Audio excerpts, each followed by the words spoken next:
of the Lord into the house of the God. Shabbat Shalom. Shabbat Shalom. How is everybody? Good. We hanging in there? How we hanging in there? It's been a rough year. A lot of time spent in prayer for our nation, for our leaders, and for God's mercy and grace to restore this nation. So it certainly is. This is our first Shabbat since the election, I believe. Yeah.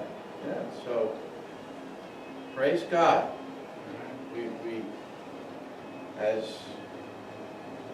received a reprieve and grace to try and kind of get back on track with this country. And we pray and wait upon the Lord, because now the work really begins. This is the real work, and there's going to be resistance coming from every direction. So if you pray for this president, I encourage you, the president-elect, Donald J. Trump, I encourage you, subscribers, everyone, I encourage you, now the work begins, the real labor of prayer and supplication, and to just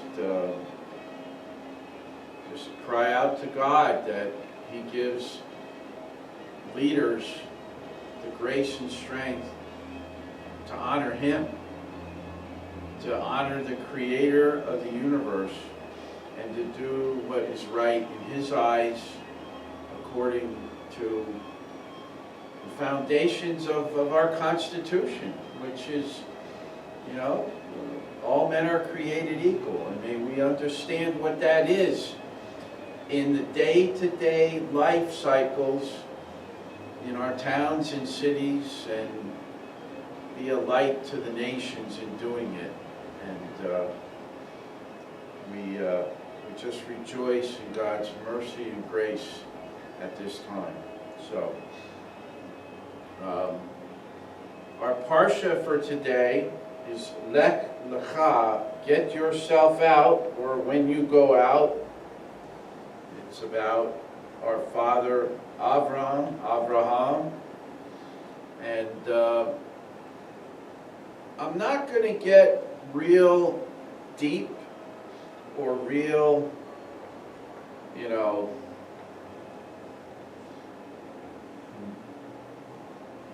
mystery or really deep scholarly, which I don't have a lot of that. I have a basic good understanding all my life, all that I've been in the scriptures since I was a young boy, maybe 5. So I'm going to go light today, and we're just going to go through the Parashah, and I just want to point out some things that you may not have recognized before. Maybe you have. Maybe there's some things I don't mention that you recognized and I didn't.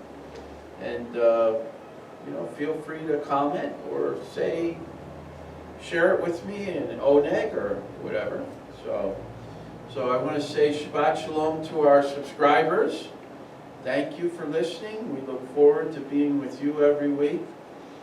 We, as I've said often, we just are a very small brood of believers here. We love the Lord, and we just want to immerse ourselves in the Torah and the scriptures. And we're going to, this coming Tuesday, start a Torah study on the mitzvot, and look at the halakha and the writings of the sages and the rabbis down through time, and try to get a better understanding of what the mitzvot mean and how we apply them in our own lives, and how they are pertinent or not pertinent to this time where we live. So We're looking forward to it. It's 613, and we're going to also look at the Gospels and the Epistles, because they were written by Jews, and they have expounded on the mitzvot, or the commandments, in a very, very, how should I say, rubber meets the road context, in a very, the spirit of the Torah. We are to worship Him in spirit and in truth. And the spirit in that portion means, or in that part means, the attitude in which you follow the mitzvot. That's what Yeshua was talking about. He was talking about to worship God in spirit and in truth. Pursue Him with the right attitude. So we see a living and perfect example of that in Abraham. His life, and how he surrendered and trusted in the Lord. Trusting really is the culmination of your attitude towards God in action. Think about it.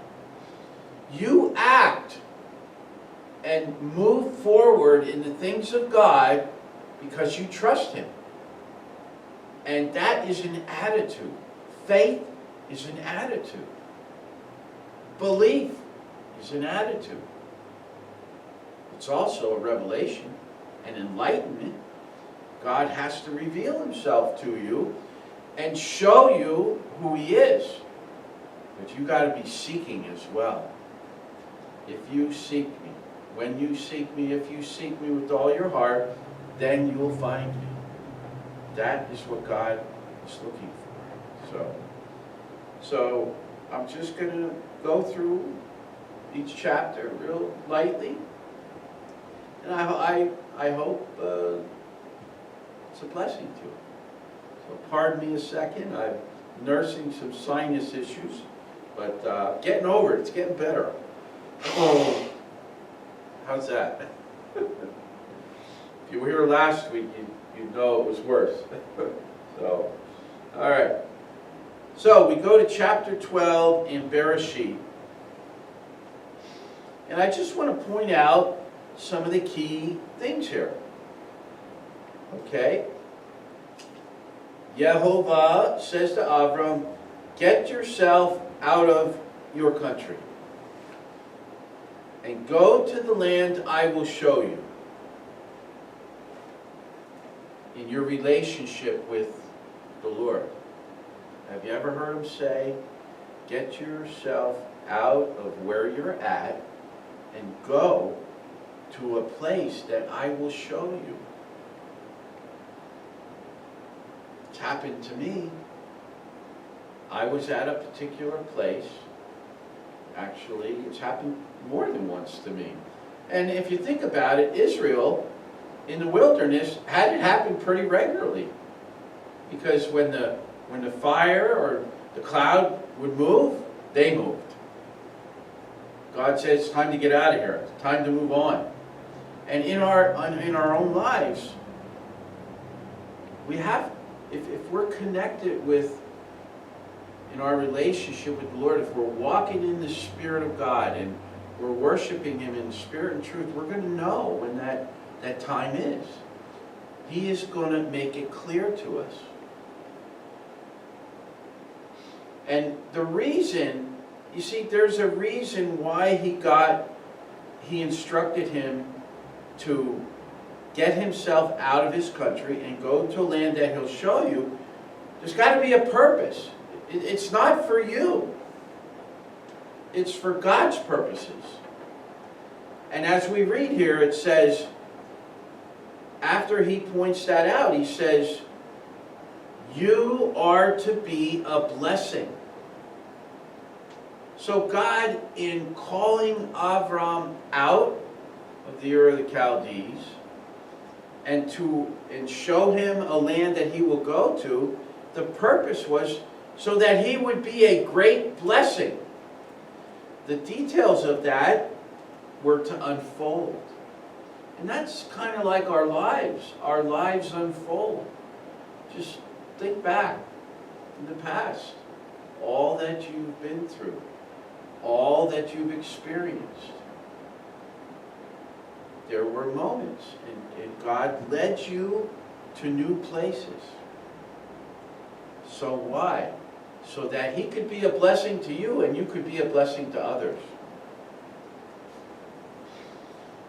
And we all know that one of the great things that all people, wrestle with is their comfort zone. What does God usually ask us to do? To move out of our comfort zone. He tells us to move on. So, change is not comfortable, but necessary. God has a plan. And his plan isn't that we stay at one place forever. And I'm sure when we get to heaven, when God culminates the end of the age, and we're all with him, and all is restored and redeemed, that things will even change during that time. Because God is always fresh, is always new, and is always moving forward. I've said this before. We look back to understand God, and God is always looking forward in his plans for what he has for his creation. So, even in our country, we are at a very, very pivotal point right now where we are at the crossroads of huge changes economically, politically, even in our values, what we consider as important over other things. And so, if you're not willing to change as God moves us through change, there's only one thing that'll happen. We go to Numbers or Deuteronomy, and we go to the Parashah on the spies. 10 of the spies were not willing to change. They were not willing to make adjustments to what God was telling them to do. It's interesting, we just don't see those elements in Abraham's life. We see it in Noah's life. We see it in the 9 righteous men from Adam to Noah. God is always proving and testing us. I like the way a friend of mine put it. He said, we're in boot camp. And he said, this is all part of it. We're learning. We're being trained. We're being prepared for eternity. We're being sanctified. Another word for that is to be sanctified. And so, the interesting thing is that God's purposes for Avram was to be a blessing, to be a great blessing. Because he said, by you, all the families of the earth will be blessed. Really important. If your family is blessed, I'm sure if I sat down and talked to you, we could come to a place where we say, this goes directly back to Abraham.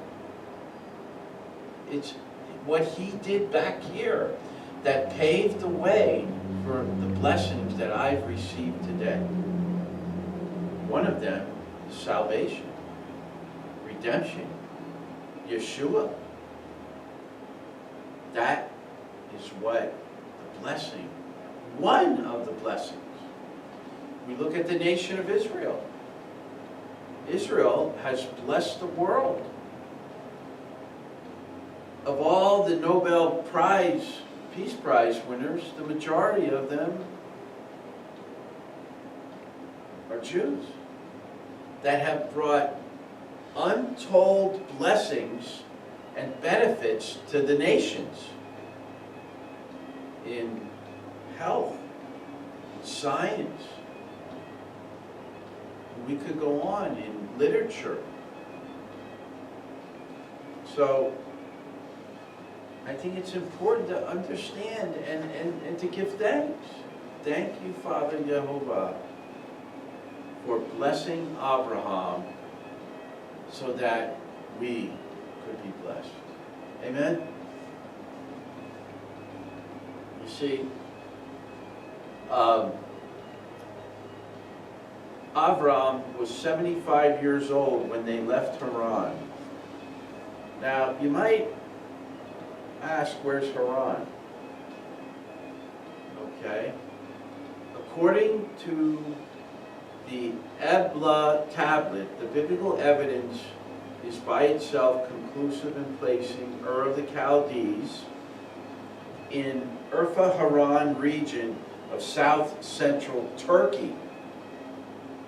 I've heard comments about it being Iraq and Mesopotamia area, but it really, according to the Ebla tablet, which is an ancient artifact which they've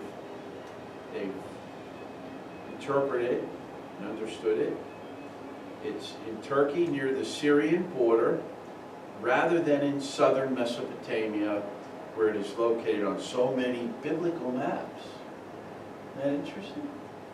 So, what can we learn from just this small point here? Something changed.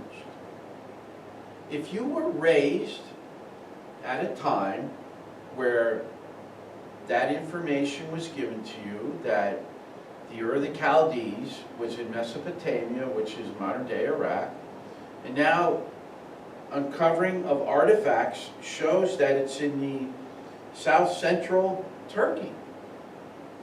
Are you willing to change your position? Or are you going to say, no, it says in the back of my Bible that here's where it is. I don't believe that. Or are you willing to survey the evidence, do the research, and make the adjustment? Another example of that is Sinai is not on the Sinai Peninsula. That has been uncovered. It happens to be in Saudi Arabia. Isn't that interesting? Jabal al-Musa. And all the archaeological evidence is in place to validate that. If you grew up hearing that, oh, it's on the Sinai Peninsula. Well, that new evidence has arisen. It's changed. Are you willing to change your position and your perspective on things? If you're not willing to change, hey, simple fact, your cells are renewed, are totally reconstituted every 7 years in your body. The old ones pass away, the new ones take over. There's new information. They're reconstructed, they're renewed. Are you willing to make changes? We see the life of Abraham. He did. He was willing to make the changes. And so they set out for the land of Canaan. And they passed through a land called Shechem. There he built an altar and called on the name of Yehovah. This is a common thread concerning the men of God. Those who are What are the characteristics? They're seeking God. They're encountering new occurrences, new information. Avram was in another place. Now he's going to a whole new place where he's not familiar. And how exciting, how fresh, how new. That's the way we've got to approach what God's doing in our life. When things change, we've got to, it's kind of like this. You remember, I remember as a little kid, you know, my dad would say, we're going here. I'm like, well, where's that? I don't want to go. I don't want to go. No, you're going. I don't want to go. I don't like that. Well, you've never been there. You don't even know what it is. But there's another way to look at it. Oh, really? We're going to this place? Wow, I wonder what that's like. I wonder what they have there. I wonder, I've never been there before. Boy, this is really interesting and exciting. The same thing is what God is doing with us in our walk and relationship with Him. He's taking us to new places, fresh places. Sometimes He's got to dig up the old ground because it's time to turn the soil over and start fresh. We don't like that. We don't like that. And so Avram built an altar, and he called on the name of Yehovah. And then he continued traveling on to the Negev. And so here he probably thought, well, I'm going to the right place. I'm going to the Negev. So far, so good, God. So now he gets to the Negev, and there was a famine in the land. God, I thought this is where I was supposed to go. There's no food. I'm getting hungry. So, what did God do? He sent them to Egypt. Boy, Egypt. That was a whole nother fiasco where Avram learned about who he was. And he realized who Sarai was. And that's where he basically said, you know, Sarai, you're a good-looking woman. And I know that if, you know, we go there, they see you, they're gonna kill me. They're gonna want to take you, the Pharaoh will want to take you as his wife. He said, so when we get there, just tell him you're my sister. But he didn't trust God. He just got done offering up a sacrificing to the Lord, called on the name of Adonai, and built an altar. Now he's not trusting him. He's down in Egypt. Again, here's another turning point that I see God's intervention in Avram's and Sarai's life. Because although Avram, his fears were probably legitimate because of the culture, but God intervened. Just as in our lives. God has called us to be a blessing.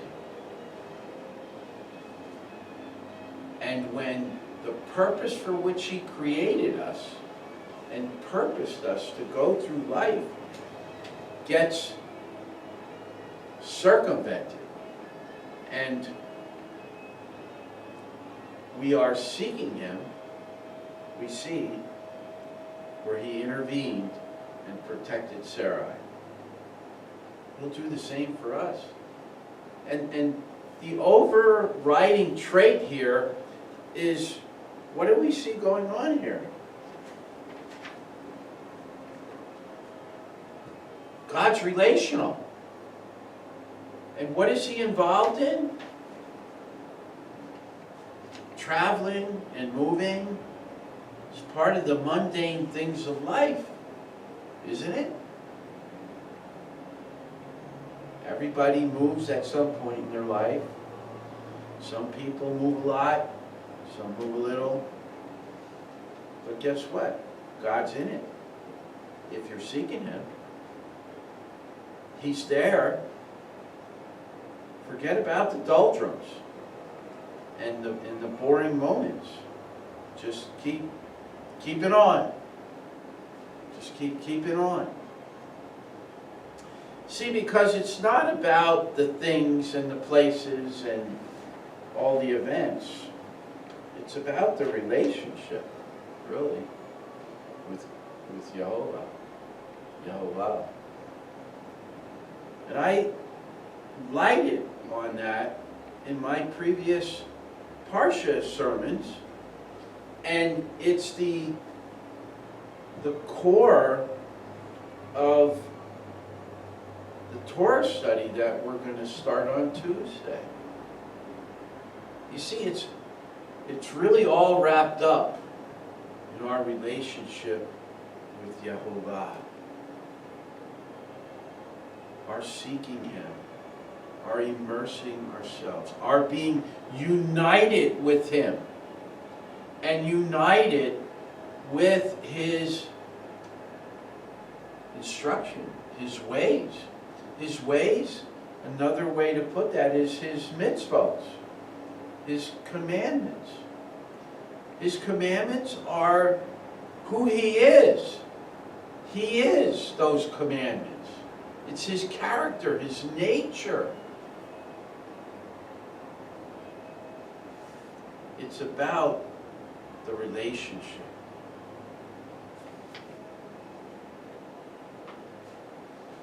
So we see God intervene. That's relation. God intervened and protected Avram. So the benefit out of that is that when Pharaoh found out, what did he do? He said, so Pharaoh gave orders concerning him to his men, and they sent him on his way with his wife and everything he had. And it says that Pharaoh gave them what? Sheep, cattle, male and female donkeys, male and female slaves and camels. See, this event, maybe Avram didn't realize it, God was preparing Abraham to bless him as he would move from Egypt to the Negev. God made him wealthy, like that. Gave him all the provisions he needed, all the wealth he needed to be established. God will do that for you. Wherever you're at, whatever you find yourself in lack of or lacking, God's going to make a way. Always does. When you least expect it.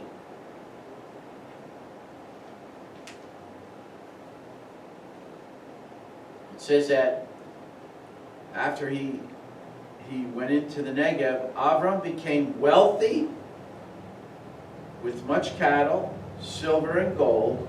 As he went on his travels from the Negev, he came to Beit, to the place where his tent had been at the beginning. So he went full circle. Started him in Haran.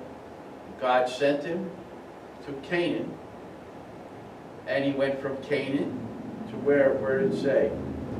Canaan to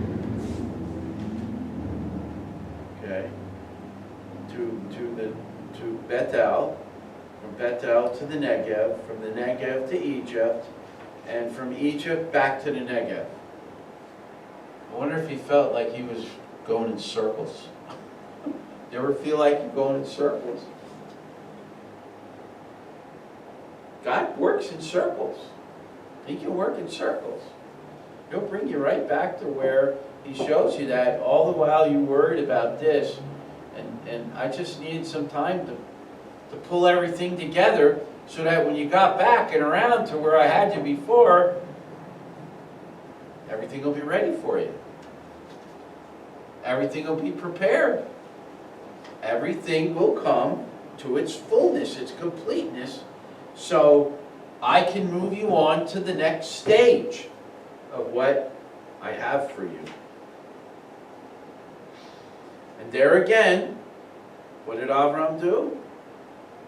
The first thing he did is he built an altar.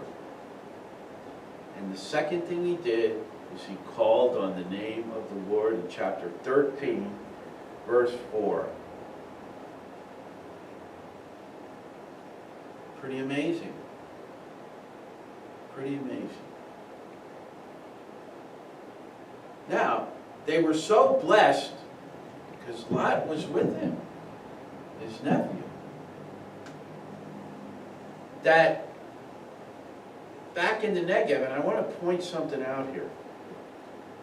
If you've looked at pictures of the Negev today, I mean, it's mostly arid, and it was a very desolate place before God returned Israel, the Jews, back to their land. But at the time of Avram, it says, and I don't know if I highlighted it here, but it says that it was like that. Let me see if I have it here. Let's see.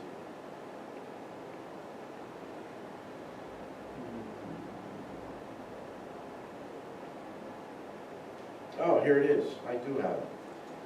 It says, this is where Lot and Avram, Avram deferred to Lot.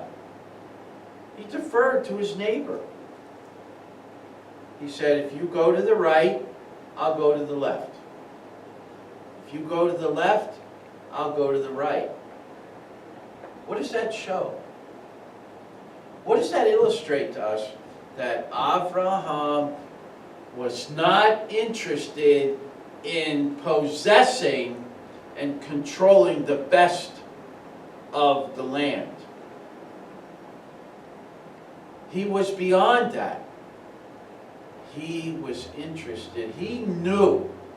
This is the beginning of his walk of faith and trust in God. He knew he could trust God to give him the land that was best suited for him. God will see that wherever you're going, whatever you're contemplating doing, He will see that where that is what will be best suited for you and His plan for your life. But you got to trust Him.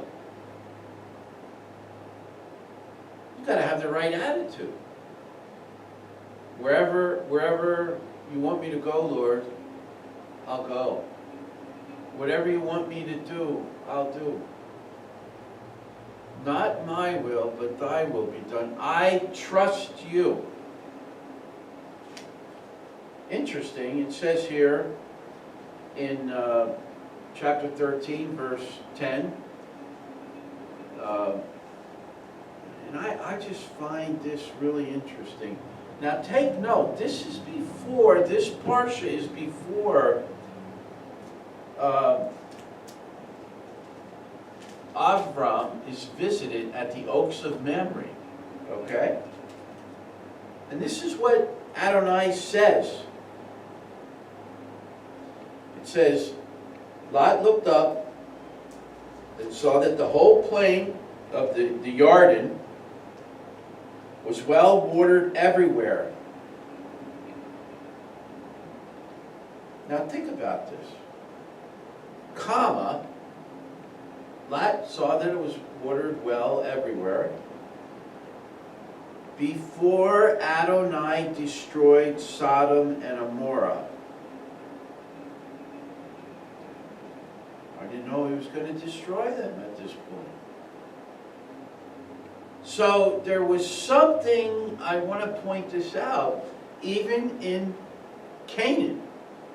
Because God said to Avram, as we go on here, until the cup of judgment is full, it's going to be 400 and some years until I destroy the people of Canaan.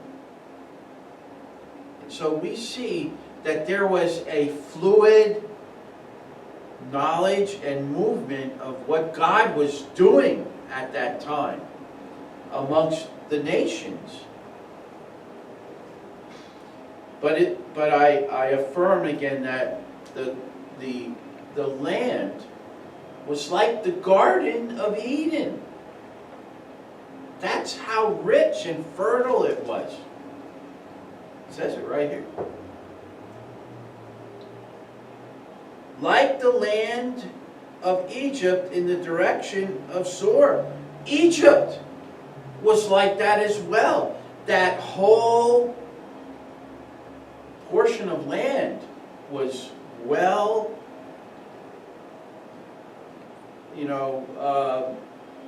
what's the word I'm looking for? I can't think of it, but it was really green, full of a lot of vegetation and trees and leaves and just green vegetation. Not Israel's coming back and has proven that with what they've done. The other lands are probably not as robust in their coming back, but that day will come. And so Lot chose the plain of the Jordan, where S'dom and Amora was.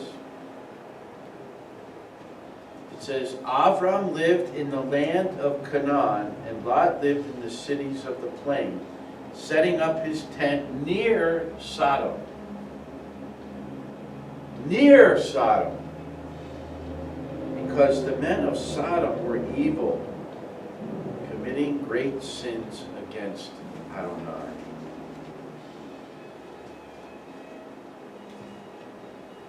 So now they eliminated the disputes between Lot's men and Avram's men. And they flourished. And here we see that Adonai said to Avram in chapter 13, verse 14, after Lot had moved away from him, look all around you from where you are, to the north, the south, the east, and the west. All the land you see, I will give to you and your descendants forever, and I will make your descendants as numerous as the specks of dust on the earth, so that if a person can count the specks of dust on the earth, then your descendants can be counted. Now, I find that very interesting in light of what's ahead in the ensuing chapters. And I challenge, if there's any rabbis or scholars out there that might come across this video, I'd be interested in your comments on this. It has to do with the mitzvot, and I'll get to that mitzvot as I continue on here. But we don't even have Hagar and Sarai yet bringing forth children. And this statement is being made, all the land you see, I will give to you and your descendants forever. And I will make your descendants as numerous as the specks of dust on the earth, so that if a person can count the specks of dust on the earth, then your descendants can be counted. Can we count the specks of dust on the earth? So what does that mean? can't count the descendants of Avram. They're too numerous. Now there's a little hint to why we can say that, and I'll get to that. So here's where Avram moved his tent and came to live by the oaks of Mamre, which are in Hebron. There again he built an altar to Adonai. Now what do we have here? About 3 or 4 times now. There, at certain points in Avram's experience, he's building an altar to Adonai. Well, what does that signify? Why would you build an altar? Well, people that worship idols usually have an altar and a statue of something they're worshiping. What do we see from the time of Adam and Cain and Abel? Abel built an altar. And you look at the succeeding men down through the ages to Noah, they were building altars. Because why? They had a knowledge and a heart. They were worshiping Yehovah. El Elyon, as it's referred to here in this portion, this Parashah. So that signifies relationship and loyalty and trust and commitment and honoring and revering. No different in our lives today. Do you pray? Do you spend time seeking the Lord? Is your heart yearning to know more? What path are you on? One of the reasons we're starting this Torah study is because we're seeking Him. We're worshiping Him by immersing ourselves in the Torah, in the mitzvot, and we're even have an open mind to see what the Jewish Rabbi Yeshua had to say about the mitzvot, because I feel they are terribly misunderstood. I feel they are terribly who he was and his position in relative to Yehovah, to Hashem, is very different than I think what a lot of people in the Jewish community may think. Yeshua humbled himself. When you see the position he takes, and you read the Gospels where he speaks on them, you'll see that he was subordinated and submitted as a servant to Yehovah, to Hashem. Okay? And again, you've been told one thing, but it may not be what is if you don't do the research. And if you're not willing to make some changes in the way you look at things. We see this all over this Parashah. Abraham was a man of change and rethinking and readjustment and allowing the new things that are unfolded to reshape who he was in his direction. And his, above all, his faith and trust in God. If you're not willing to change, if you're not willing to adjust, you probably don't trust. You see, a person who is insecure in their relationship, in what they feel that they can expect,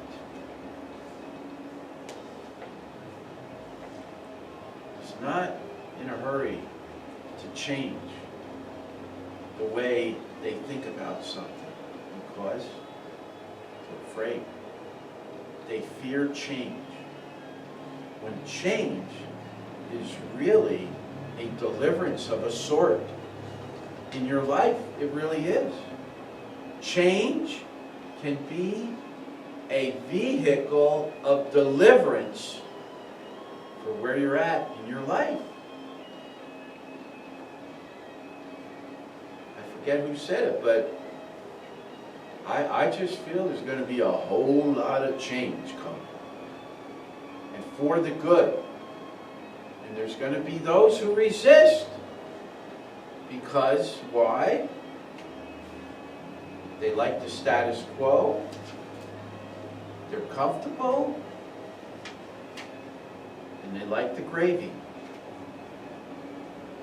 And they don't want anybody else to have it. They want to keep it for themselves.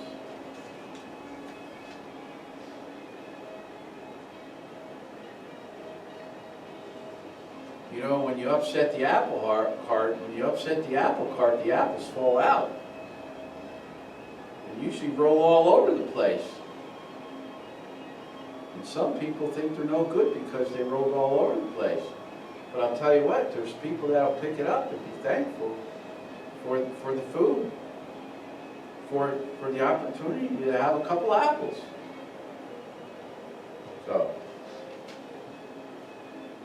So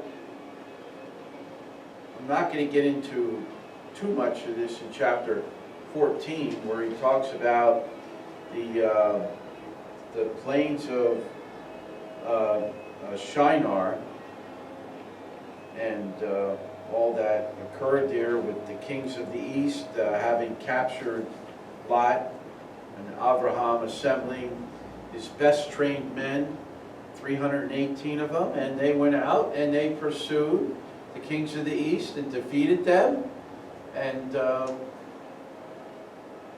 recaptured Lot.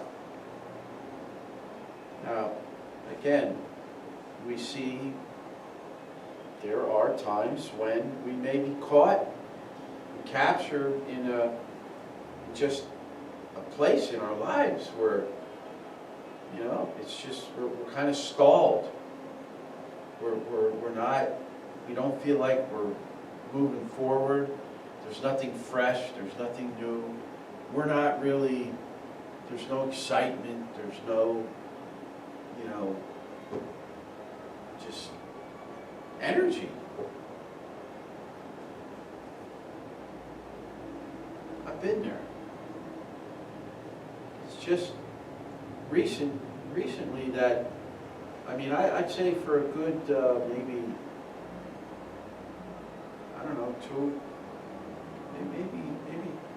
2 years.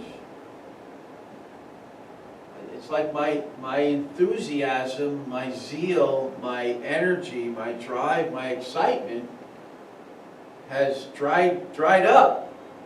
Just like the drought we're having. We haven't had rain. And I've always been a pretty self-motivated person. But I'm learning to go beyond my own God-given self-supplied enthusiasm and drive and energy and excitement. I've changed the perspective that I am approaching those qualities in my life. It's turned more towards understanding the character and nature of who God is and who Yeshua is and how they are those qualities that exist and are supplied to us as a byproduct of our relationship, our intimate relationship with the Lord. And we're going to get into that in this Torah study. Yeshua says that I've come to give you joy. To give you my joy. And when I give you my joy, it will make your joy complete. He wants to give us His joy. Let me back up. I misphrased that. He's come to give us joy. Not the joy that the world gives us. Not the shalom and the peace that the world gives us. But His joy. You see, to Yeshua, giving us His joy completes Him. And let me try to connect that a little bit with the mitzvah in the Torah. It says, I believe it's in B'midbar, Numbers, to the young man, the young, recently married young man and woman. What does the mitzvot say?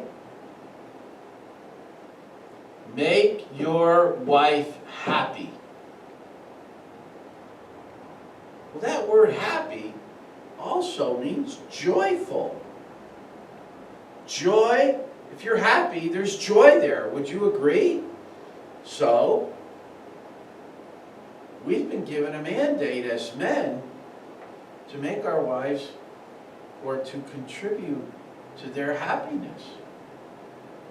Now we get into a real kind of challenge, because we have our desires and we have God's desires in the mitzvah to make your wife happy, and we've got to deny ourselves. I'm guilty. I haven't always succeeded at that. I'll be the first to admit it.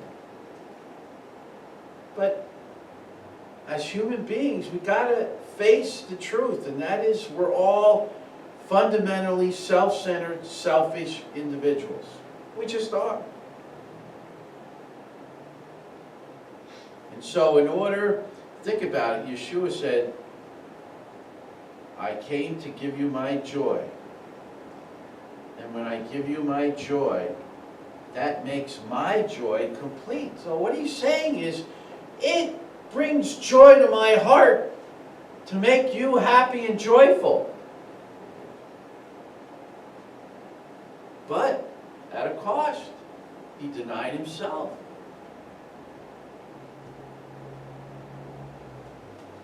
So there's a little tidbit that it's not in my notes, just came to my mind while we're discussing this Parashah of what we're going to do studying the mitzvot in Hanukkah.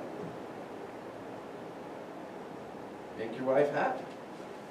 Bring her joy. And so we see that Avram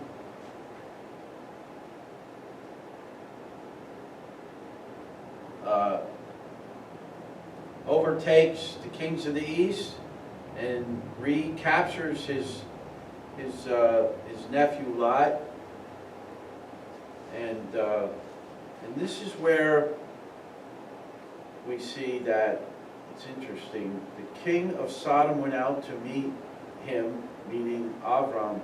This is in chapter 14, verse 17. Meet him in the Shaveh Valley, also known as the King's Valley. And evidently, it appears that Melchizedek, king of Shalem, or Salem, brought out bread and wine. He was the Kohen of El Elyon, which means God the Most High. So he blessed Abraham with these words, Blessed be Avram by El Elyon, maker of heaven maker of heaven of earth. And blessed be El Elyon, who handed your enemies over to you. Avram gave him a tenth of everything. Whatever your battles are, whatever they are, physical, mental, spiritual, emotional,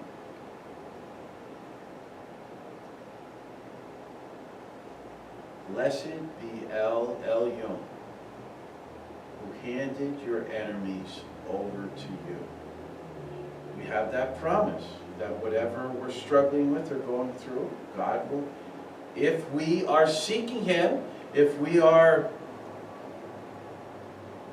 preparing an altar and sacrificing and worshiping Him, honoring Him, He will see that He delivers us from whatever it is that we struggle with. He will. But you see, the key point is, and I like this, as a matter of fact,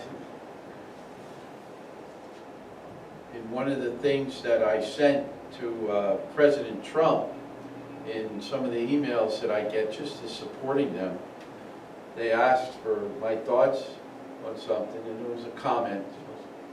And all I put in was there was, never give up, never surrender. You know what that's from? The Tim Allen movie called Galaxy Quest. One of the best movies I've ever watched.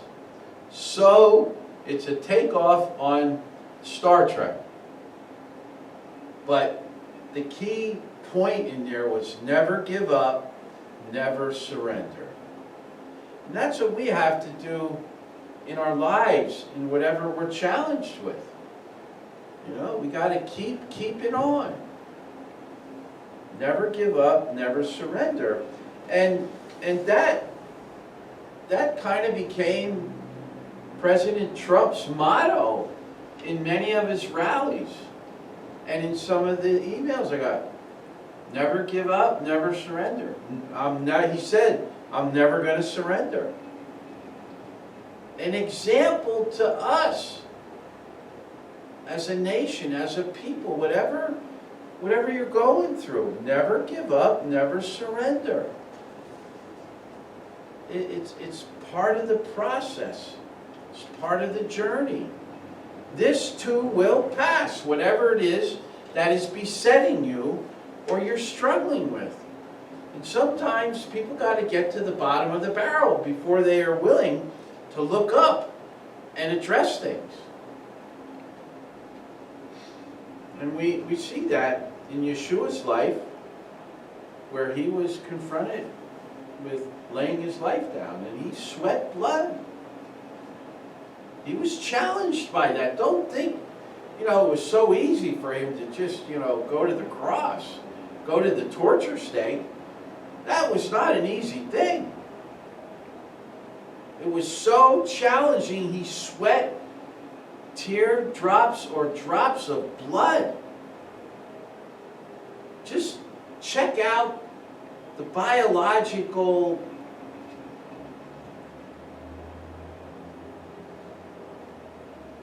events. Physiologically, it takes place in a person's body to the extent where their sweat comes out, blood starts coming out. Rather painful. And so we see here, as Abraham took a stand when he was offered to be given things as a result of the success in the battle. What did he say? He said, the king of Sodom said to Avram, give me the people and keep the goods for yourself. That was the pillage of the winning against the kings of the east. There was there was riches to be taken and people that were captured. And Abraham's response was, I have raised my hand in an oath to Adonai el Elyon. Adonai el Elyon means the Lord, the Most High God above all other gods. Bear in mind, in these ancient times, all these other kings worshipped other gods. Idols, gods that they created. So, but Abraham was true to El Elyon, and he said, I will not take so much. I have raised my hand in an oath to Adonai, El Elyon, maker of heaven and earth, that I will not take so much as a thread or a sandal thong of anything that is yours, so that you won't be able to say, I made Avram rich. I will take only what my troops have eaten, and the share of the spoil belonging to the men who came with me.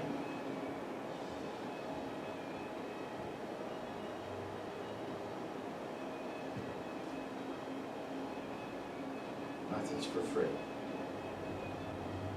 has to be earned. When you're given something, if it's not done in the right spirit, it'll be used against you.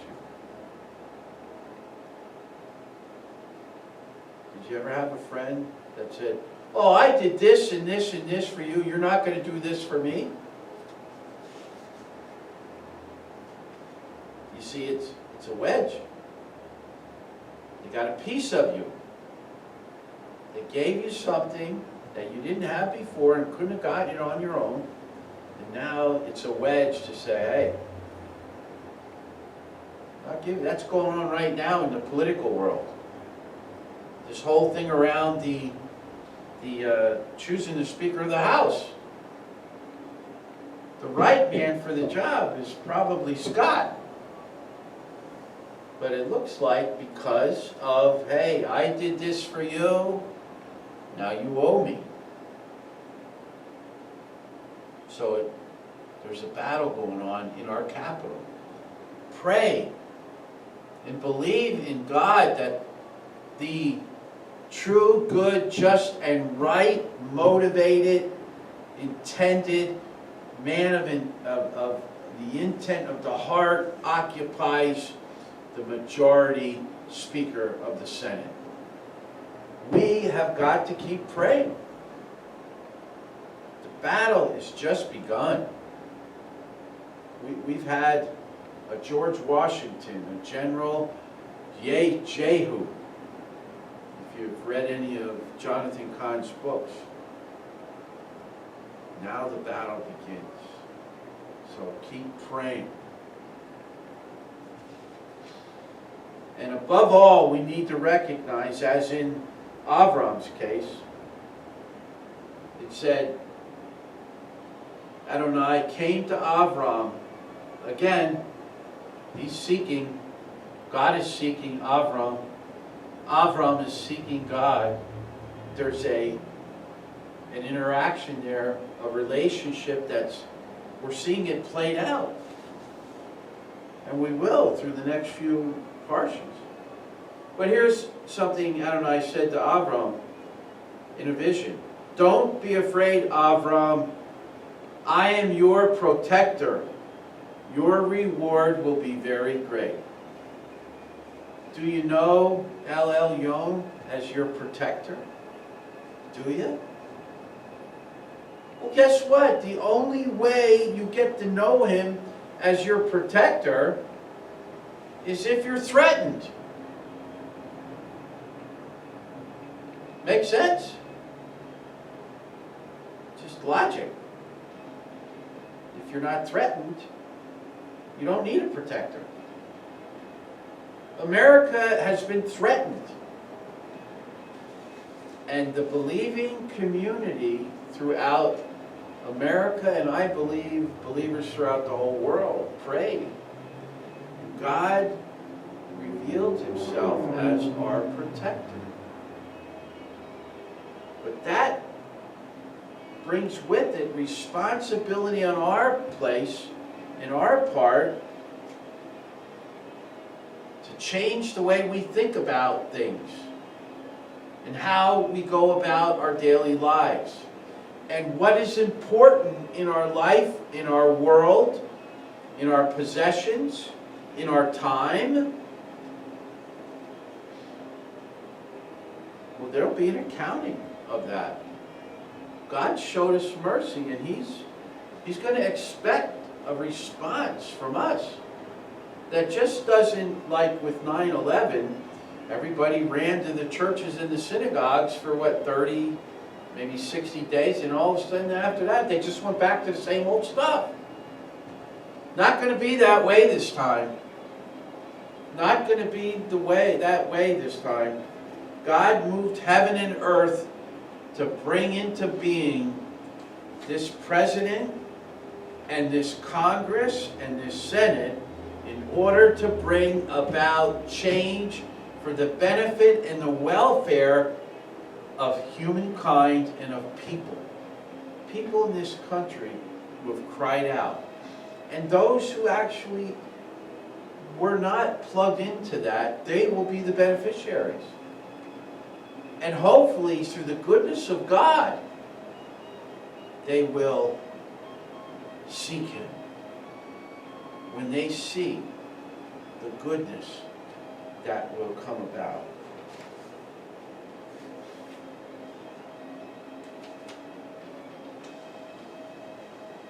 So, I don't know how long I'm going here, but I hope I'm not boring anybody.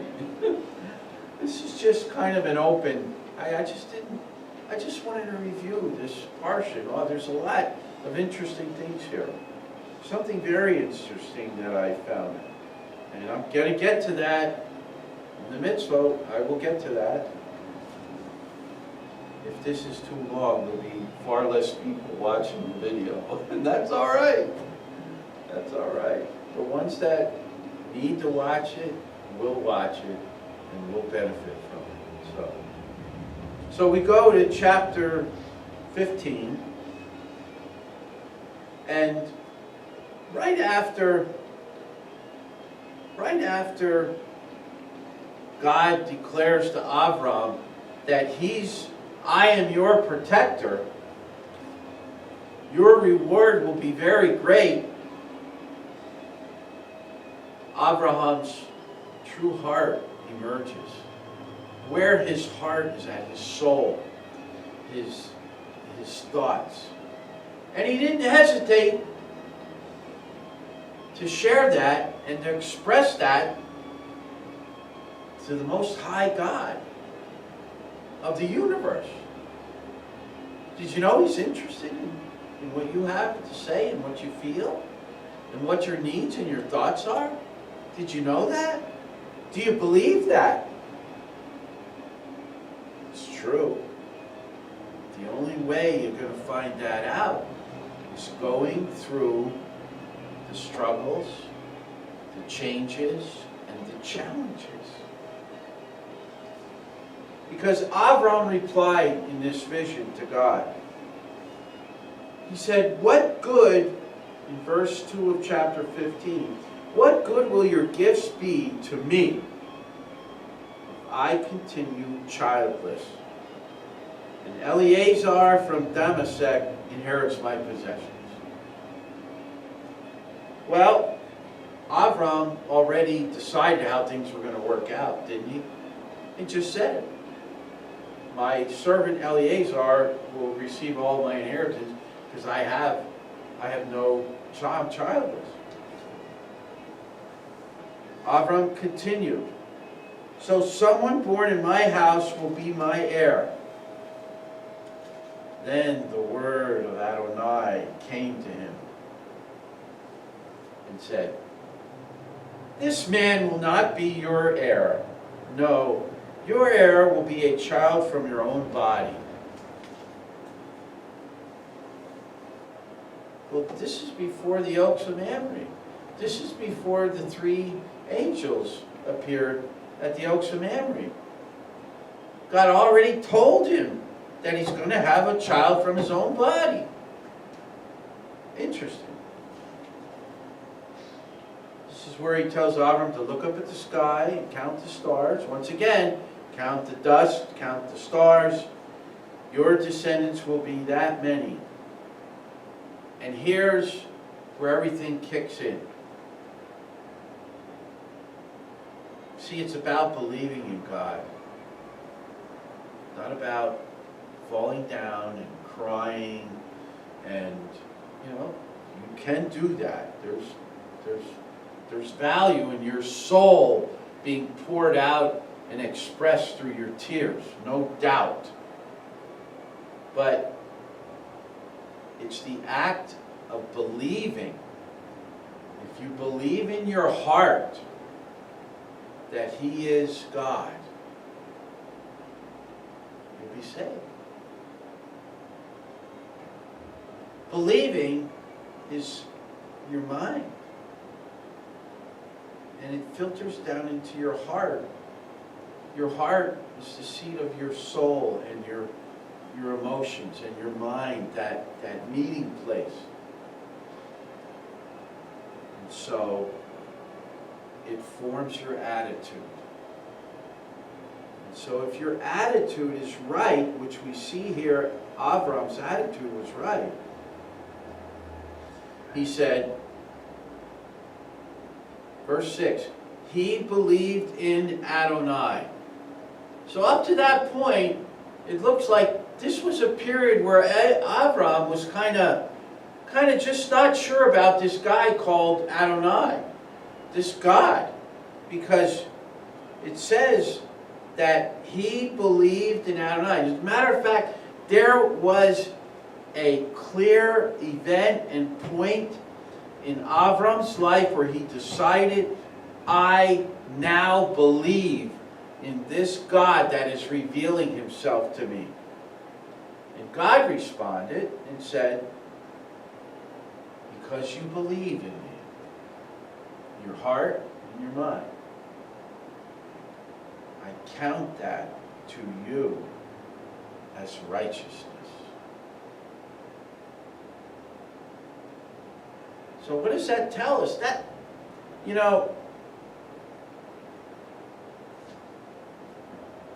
can't earn our salvation. I don't know if that's necessarily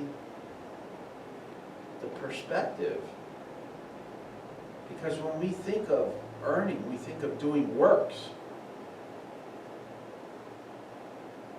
I think it's more appropriate to say we have to take the steps and initiate the action by our wills to say, I now choose to believe.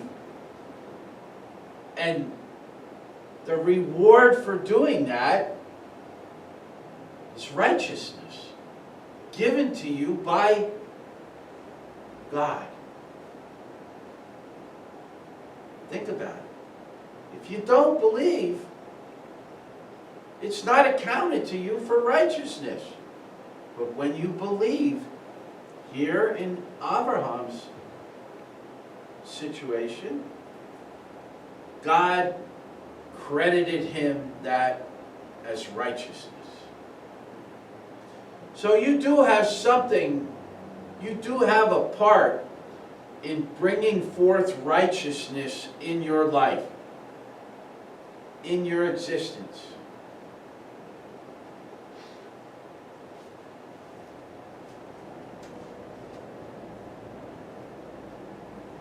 And so here, and I'm not going to get into this because this, I'll give you some scripture verses. Again, God is interacting with Abraham here, and He's giving him information that He later gives to Moses. Before it even happened, He's prophesying to Avraham. He says,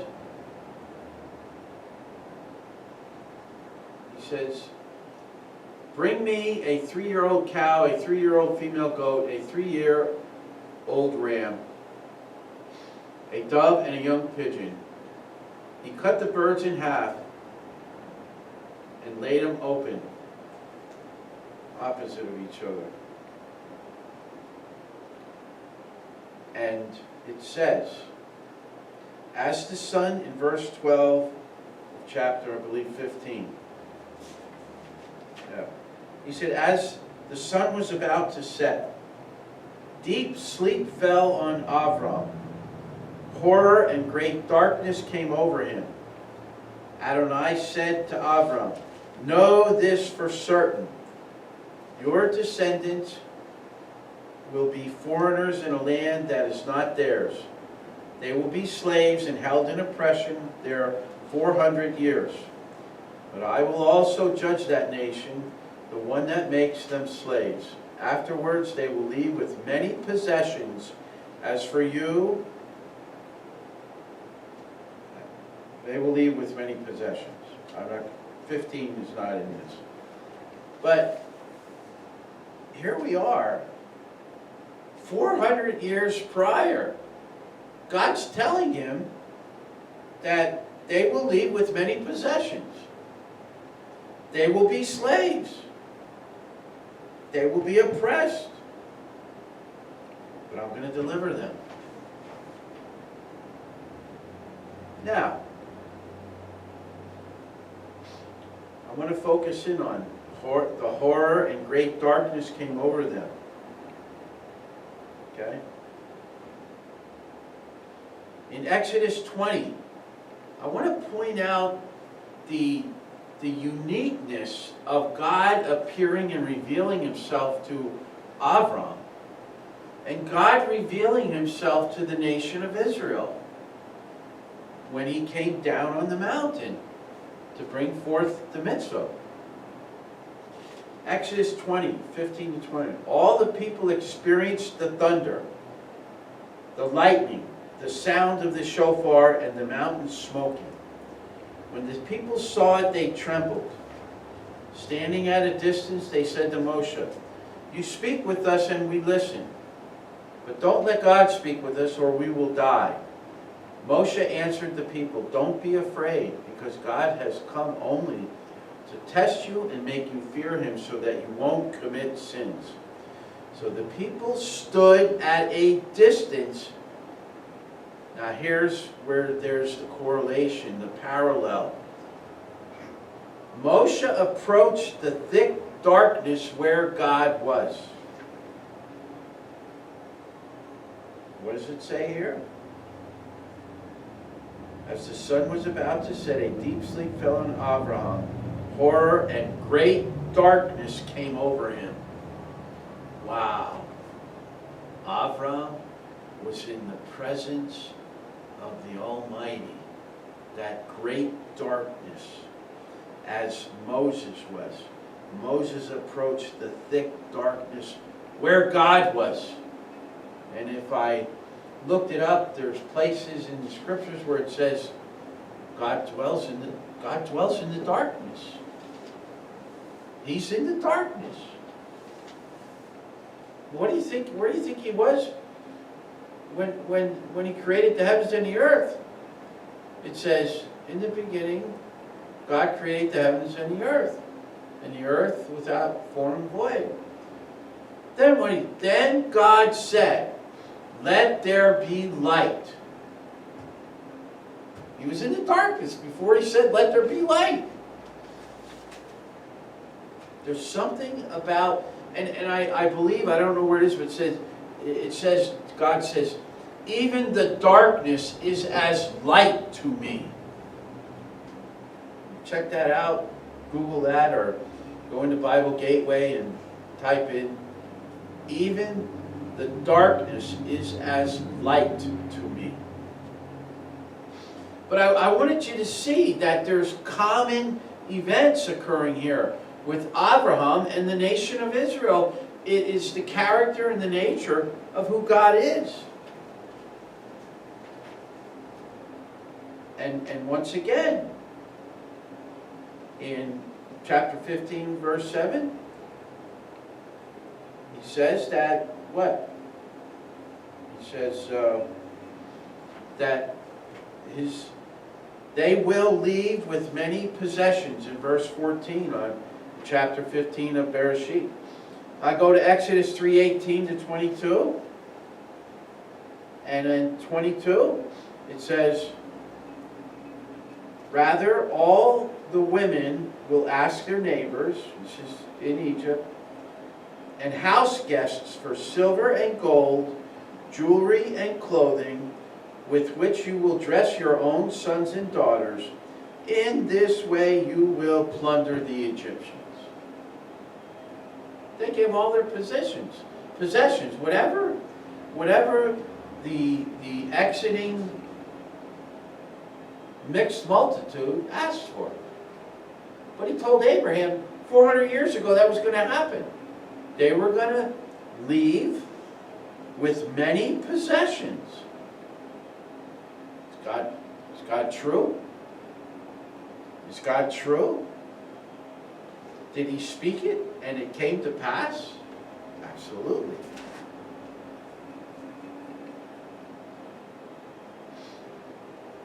It says in Exodus 12:34, it says, 35, the people of Israel had done what Moshe had said. They had asked the Egyptians to give them silver and gold, jewelry and clothing, and Adonai had made the Egyptians so favorably disposed towards the people that they had let them have whatever they requested. Thus they plundered the Egyptians.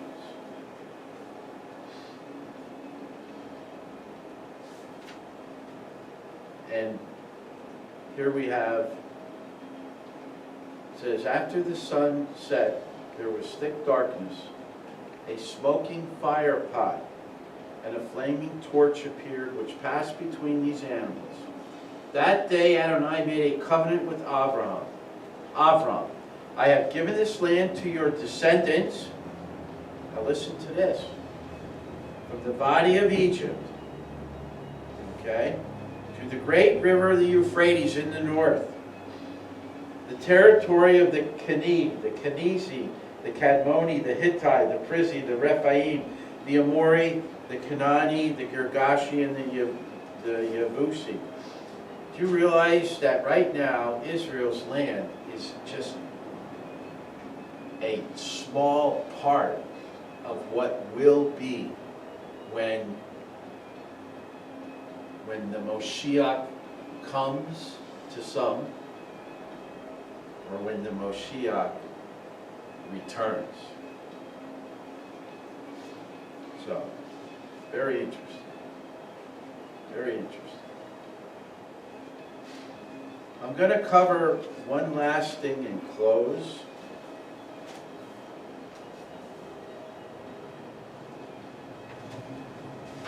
Because I find it interesting, and it has to do with the Arab nations. Because I think there's something very unique about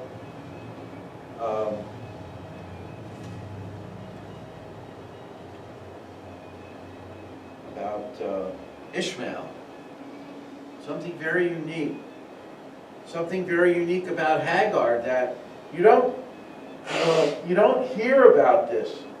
And as I said earlier, if there's any rabbis or scholars that hear this, I'd be interested in your comments. Some references to looking at the evidence of this. In chapter 16, Avram's wife had not borne him a child, but she had an Egyptian slave girl named Hagar. Sarai said to Avram, "Here now, Adonai," she recognized God was the one that was keeping her womb closed. Here now, Adonai has kept me from having children. So go in and sleep with my slave girl. Maybe I'll be able to have children through her. Avram listened to what Sarai said. Now this is before the oaks of Mamre. This is before one of the angels that appeared said to Avram, a year from now I will come back and you will have a son from Sarah. And she laughed. That's why he called him Yitzhak, which means laughter. So this is what I find very interesting. And as I pointed out with making your wife happy, there's another mitzvah hidden in here that's spoken of back in Devarim. And I think it adds depth of very curious thought to the expanded boundary lines of Israel that we have not seen as of yet, which will come in the millennium kingdom. And now I didn't look at the Hebrew, but I trust Robert Stern, David Stern, the writer of the Complete Jewish Bible. But did you know that Avram had 2 wives? Did you know that? Who was his second wife? Keturah. Huh? Keturah. No, he had 3. Actually, he had 3. He had 3 wives. Who was his second wife?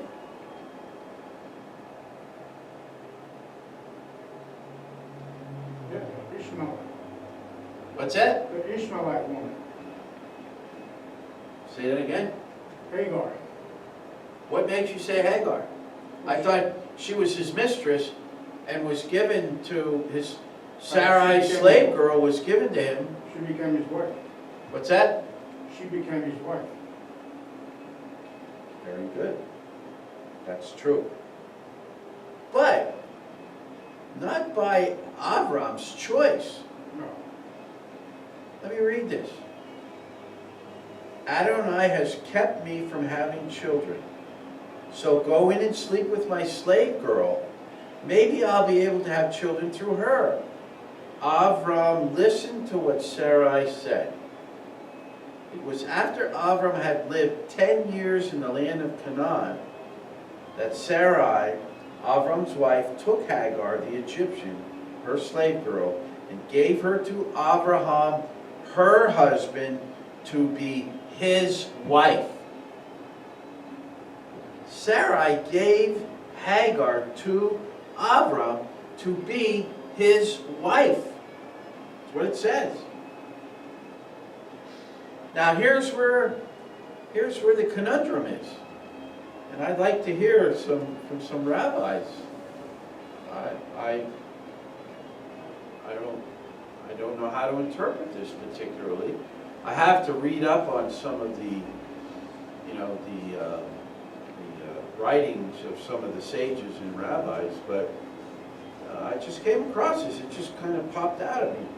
In Deuteronomy, Devarim, in the Parashah Ki Teitzeh, Devarim 21, verses 15 to 17, there is a mitzvah. Now, if indeed Sarai gave Hagar to Avram to be his wife, he now has 2 wives. Right? And at that time, that was permissible.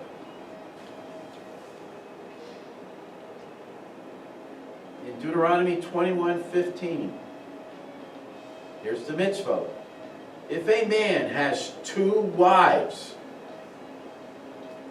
the one loved and the other unloved, and both the loved and unloved wives have borne him children, and if the firstborn son is the child of the unloved wife, we have to determine what constitutes an unloved wife. It brings into question Avram's really relationship with Hagar. Then, when it comes time for him to pass his inheritance on to his sons, which were Ishmael and Yitzhak, he may not give the inheritance due the firstborn to the son of the loved wife in place of the son of the unloved one, who is in fact the firstborn. No, he must acknowledge as firstborn the son of the unloved wife by giving him a double portion of everything he owns. For he is the firstfruits of his manhood, and the right of the firstborn is his.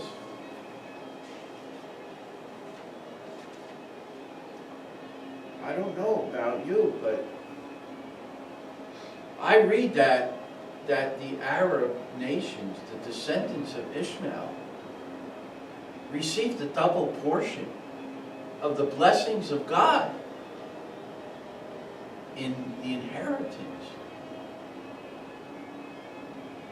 They received a double portion.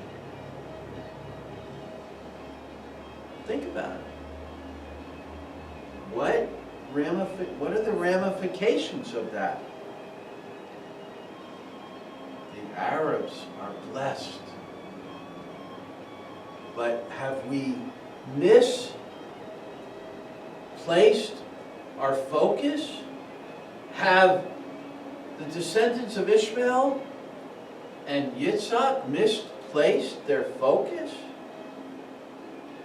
I know when Avram died, and we'll get to that, it appeared that Isaac and Ishmael, it was a peaceable encounter.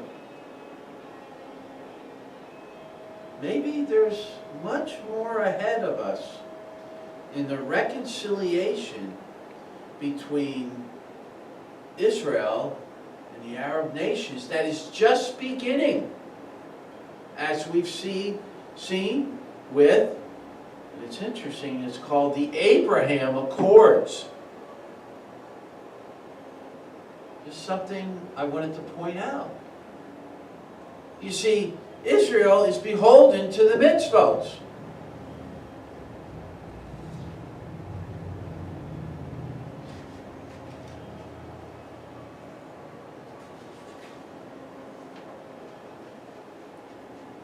Just something we're going to dig into as we get there.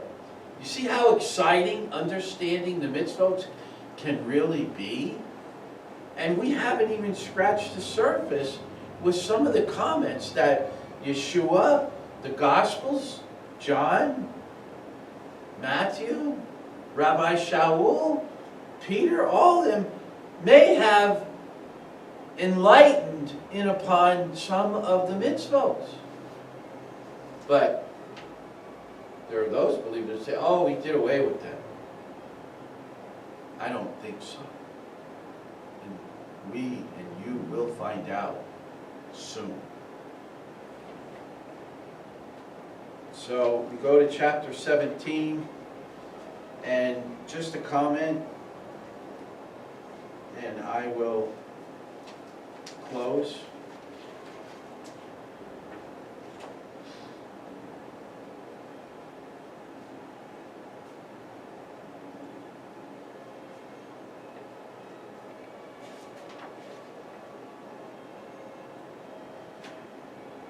When Avram was 99 years old, Adonai appeared to Avram and said to him, I am El Shaddai, meaning God Almighty. And he gave Avram a charge. Walk in my presence and be pure-hearted. We seeing a transition here from believing to being pure-hearted to having a pure spirit and pure attitude towards God? Avram was shook up over not having a child from his own loins. He says, I will make my covenant between me and you, and I will increase your numbers greatly. Avram fell on his face, and God continued speaking with him. As for me, this is my covenant with you. You will be the father of many nations. Your name will no longer be Avram,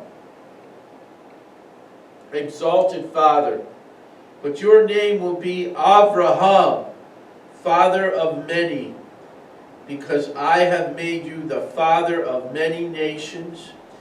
I will cause you to be very fruitful. I will make nations of you. Kings will descend from you. I'm establishing my covenant between me and you, along with your descendants after you, generation after generation, as an everlasting covenant, to be God for you and your descendants after you. I will give you and your descendants after you. I will give you and your descendants after you the land in which you are now foreigners, all the land of Canaan, as a permanent possession, and I will be their God. God said to Avram, as for you, you are to keep my covenant, and your descendants after you, generation after generation. Here is my covenant which you are to keep between me and you, along with your descendants after you. Every male among you is to be circumcised in the flesh of your foreskin. This will be the sign of the covenant between me and you, generation after generation.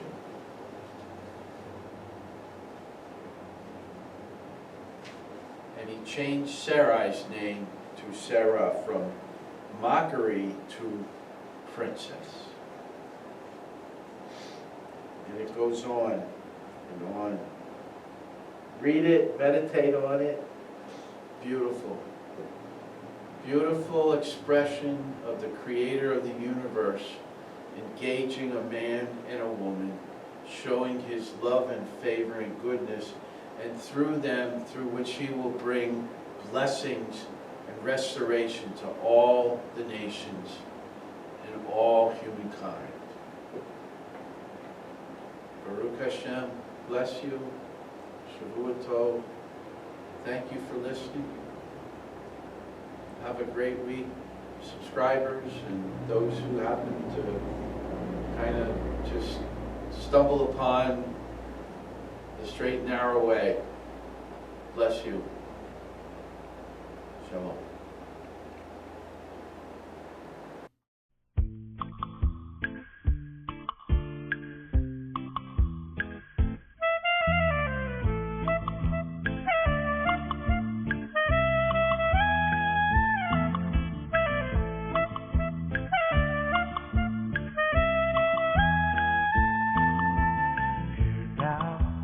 Hear now, Jacob, my servant.